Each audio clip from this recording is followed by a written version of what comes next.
క్రైస్తల మన ప్రభైన యేసుక్రీస్తు వారి నామములో grace of life YouTube broadcast channels విశ్వాసులందరికీ ప్రభైన యేసయ్య నామములో వందనాలు చెల్లిస్తూ మీ దేని సేవకుడు ఆరాధన మినిస్ట్రీస్ రేపల్లి వ్యవస్థాపకులు అబ్రహాం ఎండ్రపాటి గారు మరలా తిరిగి ఈ దినమందు మీతో కూడా కలిసి దేవుని యొక్క వాక్యాన్ని వినటానికి కృప చూపిస్తున్నారు. ప్రియులారా, దేవుని సన్నిధిలో అపోస్తలులైనటువంటి పౌలు గారు కొరింథీయులకు రాసినటువంటి మొదటి పత్రికలో 10వ అధ్యాయము 12వ వచనంలో సంఘాన్ని ఉద్దేశించి ఈ మాట చెప్తూ ఉన్నారు. తాను నిలుచున్నానని తలంచుకున్నవాడు పడకుండునట్లుగా జాగ్రత్తగా చూచుకొనవలెను. సాధారణంగా మనుష్యులకు కలుగు శోధన తప్ప మరి ఏదియు మీకు సంభవింపలేదు. దేవుడు నమ్మదగినవాడు. మీరు సహింపగలిగినంత కంటే ఎక్కువగా ఆయన మిమ్మను శోధింపబడనీయుడు. అంతేకాదు, సహింపగలుగుటకు ఆయన శోధనతో కూడా తప్పించుకున్న మార్గమును కలగచ్చే.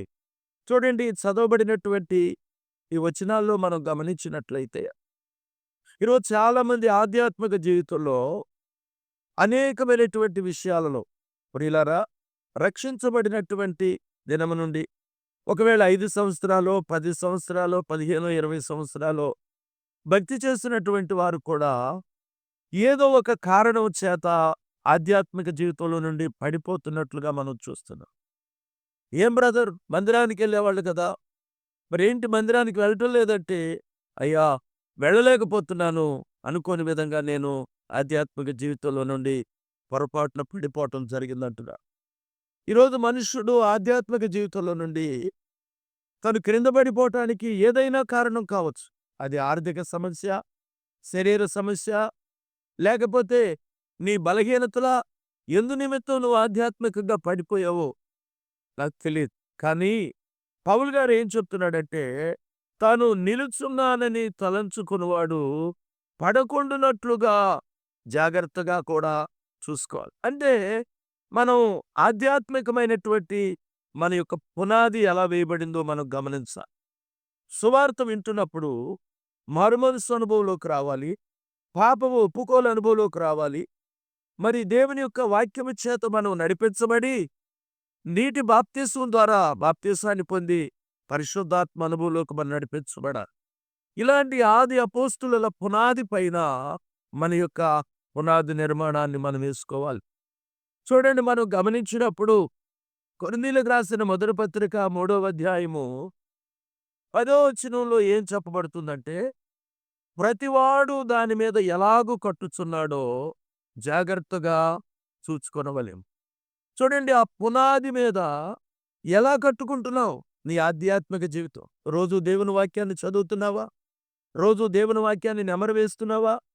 ప్రార్థన చేసుకునే సమయం దొరుకుతుందా? దేవుని సన్నిధిలో వాక్యం చదువుకునే, ఎందుకంటే బైబుల్ చెప్తుంది, ప్రియులారా, యెహోవా ధర్మశాస్త్రమునందు ఆనందించుచు దానిని దివారాత్రులు ధ్యానించినప్పుడు మరి మీరు అభివృద్ధి చెందుతారు, ఫలిస్తారు. కనుక దేవుని వాక్యాన్ని ప్రతి విశ్వాస అయినా సేవకుడైనా ప్రతిరోజు తన జీవితంలో ఉండాలంటే ప్రార్థన ఉండాలి, రెండోది దేవుని వాక్యం ఉండాలి. అందుకని అంటున్నాడు, ప్రతివాడు దాని మీద ఎలాగూ కట్టుచున్నాడో జాగ్రత్తగా చూసుకోవాలి.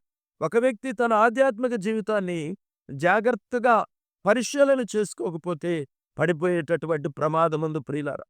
రెండవదిగా మనం చూసినప్పుడు ప్రభువైనటువంటి యేసుక్రీస్తు వారు దేవుని యొక్క సన్నిధానములో ఆయన ఈ రీతిగా చెప్తున్నాడు.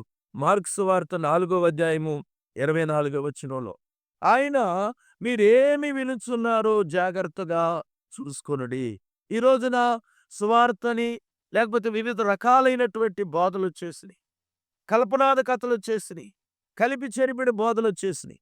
ప్రభు చెప్తున్నాడు, ఆయన మీరేమి వినుచున్నారో ఏమి వినుచున్నారో జాగ్రత్తగా చూసుకోండి అని మార్కు సువార్త 4వ అధ్యాయము 24వ వచనంలో ప్రభు చెప్తూ ఉన్నారు. ఒకటి, నిలుచున్నానని తలంచుకున్నవాడు పడకుండునట్లుగా శ్రమలు రావచ్చు, బలహీనతలు ఎదురవచ్చు.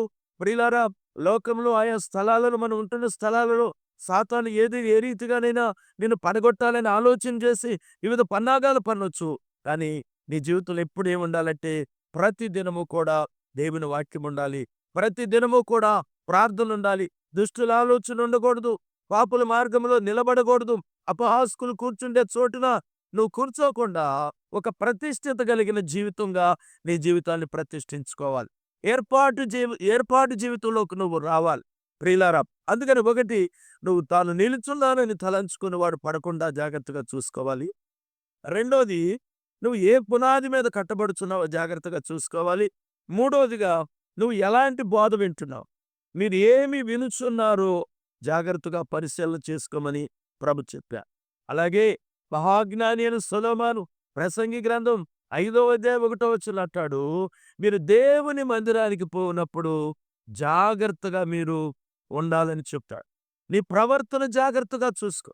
ప్రియులారా, దేవుని మందిరానికి వెళ్ళేటప్పుడంటే కొంతమందికి అర్థం కావట్లేదు. ఆదివారము, శనివారము, బుధవారము మందిరానికి వెళ్ళినప్పుడు జాగ్రత్తగా ఉంటే చాలు, మరలా లోకంలో మనం ఎట్టున్నా పర్వాలేదు అనుకుంటున్నారు. ఆ ఉద్దేశం అది కాదు ప్రియులారా. యేసయ్యను నువ్వు తెలుసుకున్న దగ్గర నుండి ఆయన కలుసుకునే వరకు నువ్వు జాగ్రత్తగా ఉండాలి. యేసయ్యను తెలుసుకున్న దగ్గర నుండి పరలోకంలో ఆయన కలుసుకునే వరకు కూడా నువ్వు జాగ్రత్తగా ఉండాలని దాని అర్థం ప్రియులారా. అంటే మందిరానికి వెళ్ళినప్పుడు ఏదో తలస్నానం చేసి మంచి బట్టలు కట్టుకొని, ఇదిగో బైబిల్ చేత పట్టుకుని, పాటల బుక్ పట్టుకుని మందిరానికి వెళ్ళిపోయి, ఈరోజు నేను మందిరంలో జాగ్రత్తగా ఉన్నాను, మరలా తిరిగి ఇంటికి వచ్చి బైబిల్ ఇంట్లో పెట్టి నా ఇష్టానుసారంగా ప్రవర్తిస్తానంటే కాదు. కాబట్టి దేవుని మందిరానికి పోయినప్పుడు నీ ప్రవర్తన జాగ్రత్తగా చూసుకోమని దేవుని యొక్క వాక్యం చెప్పబడుతుంది. ప్రియులారా, మత్తయి సువార్త 7వ అధ్యాయము 15వ వచనంలో ఏం చెప్పబడుతుందంటే, అబద్ధ ప్రవక్తలను గురించి జాగ్రత్త పడండి. చూసారా, ఒకటి పడకుండా నిలుచున్నవాడు పడకుండా ఉండినట్లు జాగ్రత్తగా చూసుకోవాలి. ఏ పునాది మీద కట్టబడుతున్నావో జాగ్రత్తగా చూసుకోవాలి. నువ్వేమి వినుచున్నావో జాగ్రత్తగా చూసుకోవాలి. ప్రియులారా, దేవుని మందిరానికి పోయినప్పుడు, అనగా యేసయ్యను తెలుసుకున్న దగ్గర నుంచి ఆయన కలుసుకునే వరకు నువ్వు జాగ్రత్తగా ఉండాలి.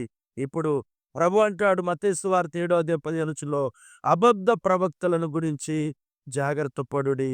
ప్రియమైన దేవుని బిడ్డలారా, మరి అనేకమైనటువంటి విషయాలు మనం ఈ సమాజంలో చూస్తున్నాం. ప్రియులారా, మనం దీనంతటికి మూలం దేవుని వాక్యాన్ని నీ జీవితంలో బేరీజ్ చేసుకోవాలి. దేవుని వాక్యాన్ని ఆధారం చేసుకోవాలి. బైబిల్ చెప్తుంది, ఆదియందు ప్రియులారా దేవుని యొక్క వాక్యం ఉంది. వాక్యము దేవుని యొద్ద, వాక్యమే దేవుడై ఉన్నాడు. కాబట్టి ఎవరయ్యా దేవుడంటే మనకు వాక్యమే దేవుడని గ్రహించు. అబద్ధ ప్రవక్తలను గురించి ఒకంత జాగ్రత్తగా ఉండమని దేవుని యొక్క వాక్యం చెప్తుంది. మరి ఒక మాట చెప్తాను ప్రియులారా, ద్వితీయోపదేశ కాండము 4వ అధ్యాయము 9వ వచనాన్ని చూస్తే ఆయన అంటాడు, నీ మనస్సును బహు జాగ్రత్తగా కాపాడుకొనుము. చూడండి, ఈ రోజున మనుష్యుడు ఎక్కడే ఉంటున్నాడు మందిరంలో. మనసు ఎక్కడ ఉంటుంది? ఏమో ఎక్కడ ఉంటుందో ఎవరికి తెలియదు. మనసు ఎక్కడ తిరుగుతుందో ఏం తెలియదు. కానీ ప్రభు చెప్తున్నాడు, ఏమంటున్నాడు తెలుసా? నీ మనస్సును బహు జాగ్రత్తగా కాపాడుకో. బైబిల్ చెప్తుంది ప్రియులారా, హృదయము అన్నిటికంటే కూడా మోసకరమైనటువంటిది, అది ఘోరమైన వ్యాధి కలిగినటువంటిది. కాబట్టి నీ మనస్సు నీ స్వాధీనంలో ఉండ. పౌలు గారు కూడా అంటాడు, నీ మనస్సు అనేటటువంటి నడుమును కట్టుకోమని దేవుని యొక్క వాక్యం చెప్పబడుతుంది. నీ మనస్సు బహు జాగ్రత్తగా నీ మనస్సుని కాపాడుకో ప్రియులారా. ఈ భయంకరమైన దినాలలో, ఈ దుర్దినాలలో, ఈ అంత్యకాలంలో ప్రియులారా, బహు ప్రమాదకరమైన దినాలలో మనం బ్రతుకుతున్నాం. కనుక ఒక రోజున మనము ప్రభు సన్నిధిలోకి వెళ్ళవలసిన వారమై ఉన్నాం. బైబిల్ చెప్తుంది, యేసయ్య కొండ మీద ప్రసంగంలో మత్తయి సువార్త 5వ అధ్యాయంలో ఇదిగో ఈ రీతిగా అన్నాడు, హృదయ శుద్ధి గలవారు ధన్యులు, వారు దేవుని చూచెదరన్నాడు. దేవునికి స్తోత్రం. ప్రియులారా, ఒక రోజున నీవు, నేను, మనము, సార్వత్రిక సంఘము ప్రభువును చూడాలి అంటే మనకి ఏది కావాలి అంటే చెప్పండి? హృదయ శుద్ధి కావాలి. ప్రియులారా, నీ ఆధ్యాత్మిక జీవితంలో నువ్వు జాగ్రత్త తీసుకోవాల్సిన విషయాలు మచ్చుకు నా ప్రభు కొన్ని నీ ముందుంచారు. వాటిని బట్టి ప్రతిదినము వాక్యం చదువుకొని, ప్రార్థన చేసుకుని, ఆధ్యాత్మిక జీవితంలో ఇదిగో నువ్వు పడకుండా నిన్ను నువ్వు జాగ్రత్తగా కాపాడుకోమని ప్రభుపేట మనవి చేస్తూ, దేవుడి చిన్న మాటలను దేవుడు దీవించి ఆశీర్వదించునుగాక.